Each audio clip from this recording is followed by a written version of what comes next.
and Brad, the two most famous physical therapists on the internet.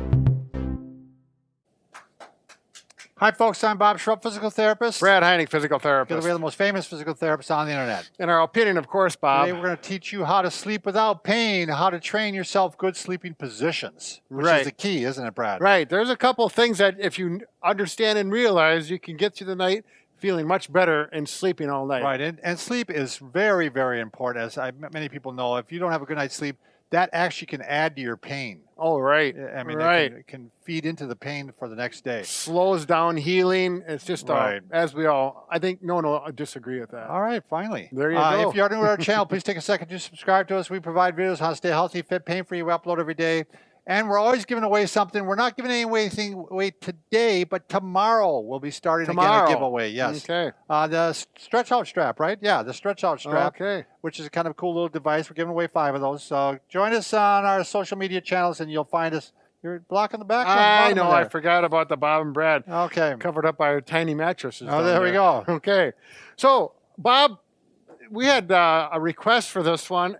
And it really does. And actually, right now, I'm going through this exact problem. Sure. I injured my hip cross-country skiing, and I'm limping around a little bit. But last night sleeping, if I rolled to either side, it was going to wake me up with a lot of hip pain right there. So I actually used 2 or 3 of these last night. Great. So let's start out. First of all, to sleep comfortably all night in one position, it's really key to have a good quality mattress that gets along with you and you get along with it. In other words, doesn't create pressure points, which cause circulation problems as well as pain, and you're comfortable in it and allows your body good posture. Right. So you don't want to have something, that is so soft that you actually sink into it and give you bad posture, and yet you don't want something so hard that the pressure points are hard. Right, so the shoulders, the hips, the knees, all those points that when you pressure points, then it creates circulation. And for some people, it can cause skin breakdown and actually open sores in those situations. So a good quality mattress, we like to use is the Sleep Ovation mattress. Right. This isn't a commercial for it, but I mean, this is just part of the video today, and we're just going to tell you the one we use. Right. We both have them and actually just love them. This one does not have the cover on, by the way, so that's why you can see all the little individual mattresses. So other than that, you get a good quality mattress like this one. And with that, let's talk about some of the positions. What position? Like I needed to sleep on my back. Right. So let's talk about supine or sleeping on your back. If that's your desired position for breathing, for hip pain, whatever it may be. You have the leg wedge over there? Oh, yes. I've got it hidden here. I have one of these in my house because I have a back issue that occasionally flares up if I abuse my back doing a household chore like yard work. And my hip's a little sore right now, so it's not working the best. But when I get here, this is exactly how I went to sleep last night at 9:30 at night. And I laid down and I fell asleep and I slept like this until 2 o'clock. You did? Yep. So you held in that position until that time. Now with this, it's really hard to roll on your side because the leg wedge keeps my hip comfortable as well as my back.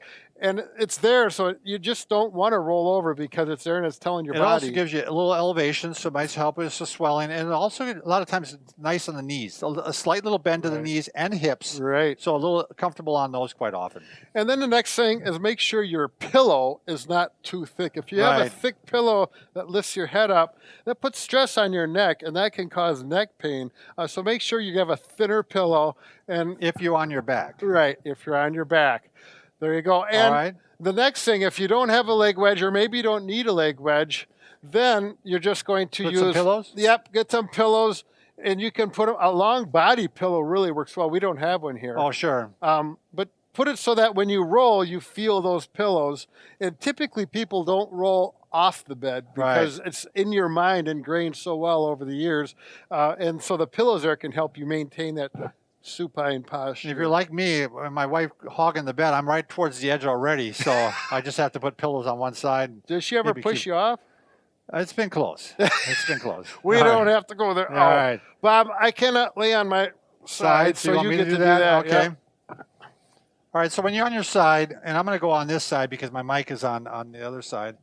One thing now in this case, now you do want to have pillows that are a little thicker, Right. Because here if you look, I have a little bit of a gap here, Right. and I don't want to be like this, and I don't want to be like this. So you want to find that in between. You want to have enough pillows so that you're right in the neutral zone there. Now, right here, what's nice about this mattress again, they got the individual mattresses, so my shoulder sinks in quite nice. Right. There's not as much point pressure. But if you don't have that, what works for me, and I actually do use this, I use a throw pillow. Have a nice day, by the way. There you go. Have a good day. That's It's a good day. a Have a nice good day. one. So you can create a canal, and now I can go in there, and if I had a double pillow, and I'm like this, There you go. I'm going to hit my mic anyway. But I've got this canal, and it's taking pressure off the shoulder. You also, when you're on your side, quite often, if you're crossing one hip over, I actually get this hip pain. I was talking to Pat Beckman. I shouldn't say her name on that. Oh, yeah, she's she going was to having get you. she was having the same problem, and she actually keeps a pillow between her legs now too. Right. It just takes the stress off the hips. Mm-hmm. So a little couple hints there for when you're sideline. And if you're a sideline sleeper and that's his desired position, if you have a firm mattress, this is even more important because it's more pronounced as far as the double pillow and the pillow between the knees and whatnot. And I know it should go without saying, but don't sleep on your painful shoulder. And I can't tell you how many people do. I mean, it's probably 50 to 75% of the people I talk to that have painful shoulders. Out of habit, they sleep on that shoulder. Right. They'll start out on their back, but within an hour or two, they roll on their shoulder. Then they wake up with a painful shoulder, and it's hard to get back to sleep. So if you are going to weigh, by the way, if you're on your side and this is the painful shoulder, then you kind of like quite often you can take one pillow. Do we have another pillow? Yeah, here, use this one. Yeah. And you actually use two pillows and prop it up like this. Because even like this, you see how it's kind of coming down? Brad, do you see that? I do see Okay, it, Bob. you didn't I thought you were respond at all. talking to our reviewers. So now you have it up and you can actually, you really want to go ahead and experiment. You want to work it around to see which position is going to work for you. Right. So what's next, Brad? He didn't even catch that. Reviewers? Yeah, you did catch it. Yeah, I catch everything. What's going on? What's next is, this is something I've used when I had shoulder problem. I had a dislocated shoulder, and if I would roll over, which I did, I'd wake up, and it was just painful, and then it would drag the injury on. So I would tell myself before I go to bed. It's kind of like that subconscious thing, you don't roll off the bed, but if you tell yourself, and I would do this, stay on your back and be pain-free. And I'd do that about 10 times, and I'd fall asleep.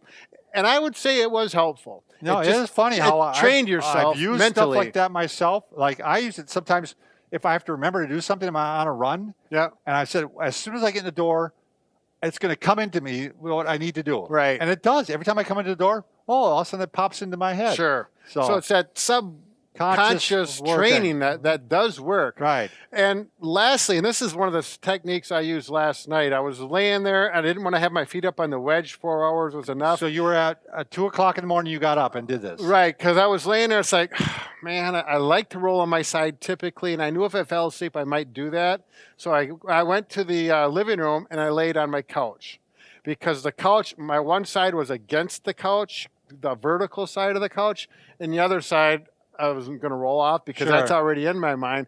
And I got a nice firm couch. Sure. I bought it that way. And it was comfortable, and I could lay there comfortably. And it really made a big difference. Things are cool with you and your wife. That wasn't the reason. It had nothing to do with that. That wasn't the reason. I just want to make sure. Right. And then lastly, as I've had patients, and I've done this myself, I don't like to have people sleep in the recliner, but if it's a difference between re-injuring your shoulder, your hip, or your back, and you need to sleep on your back for whatever reason. I've had a lot of back patients that have had to sleep that way. Right. They just, and I think it's in part because they don't like the back all the way straight, and they like a little flexion to take stress off the joints. And I often have them try the leg wedge. Sure. Because it's almost like sleeping in a recliner when you sleep on it. And sometimes they can do it, and sometimes they can't. So usually it's people with stenosis, maybe spondylolisthesis, where that or arthritis, some type of pretty severe arthritis, and they like to have a little bit of their back bent a little bit while they're sleeping, and that's what the recliner does. Yeah. So the couch and the recliner are, I call it the last resort options. Yeah, I prefer that you stay in bed, because it does promote kind of poor posture a little bit, especially the recliner. Right. So. By the way, if you haven't already understood this, Brad and I can fix just about anything. You didn't know what I was going to do, did you? No, you're coming. Well, I'm on the wrong side. Normally, I'm on the right side of you, Bob, and I. We can fix just about anything Except for a broken heart. There you go, Bob.